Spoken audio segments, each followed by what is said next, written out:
بسم اللہ الرحمن الرحیم وَهُوَ الَّذِي يَقْبَلُ التَّوْبَةَ عَنْ عِبَادِهِ وَيَعْفُو عَنِ السَّيِّئَاتِ، اور وہ اللہ ہی ہے جو اپنے بندوں کی توبہ قبول کرتا ہے اور تمام گناہ معاف فرما دیتا ہے۔ یعنی جب وہ بندے توبہ کرتے ہیں اور اللہ جل شانہ کی طرف لوٹتے ہیں تو اللہ جل شانہ ان کے گناہوں سے درگزر فرماتا ہے۔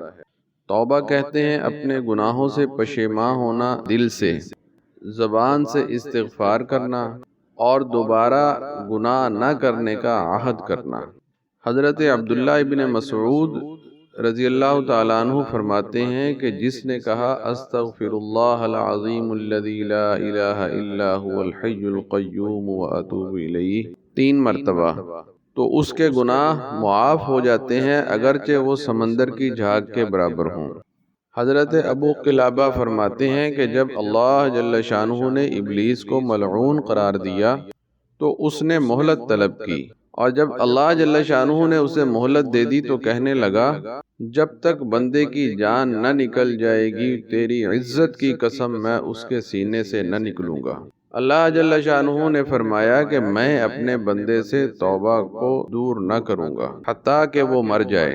اللہ جل شانہ کی رحمت اور اپنے بندوں پر مہربانی دیکھیے کہ انہیں ان کے گناہوں کے باوجود مومنین کے لقب سے نوازا ہے۔ ارشاد باری تعالی ہے وَتُوبُوا إِلَى اللَّهِ جَمِيعًا أَيُّهَا الْمُؤْمِنُونَ لَعَلَّكُمْ تُفْلِحُونَ، اے ایمان والو تم سب اللہ تعالی کے سامنے توبہ کرو تاکہ تم فلاح پاؤ۔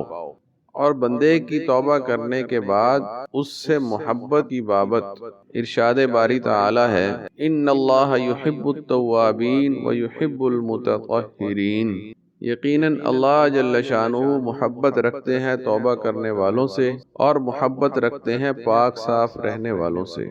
نبی محترم صلی اللہ علیہ وآلہ وسلم کا ارشاد ہے کہ گناہوں سے توبہ کرنے والا ایسے ہی ہے جیسے اس نے گناہ کیا ہی نہیں۔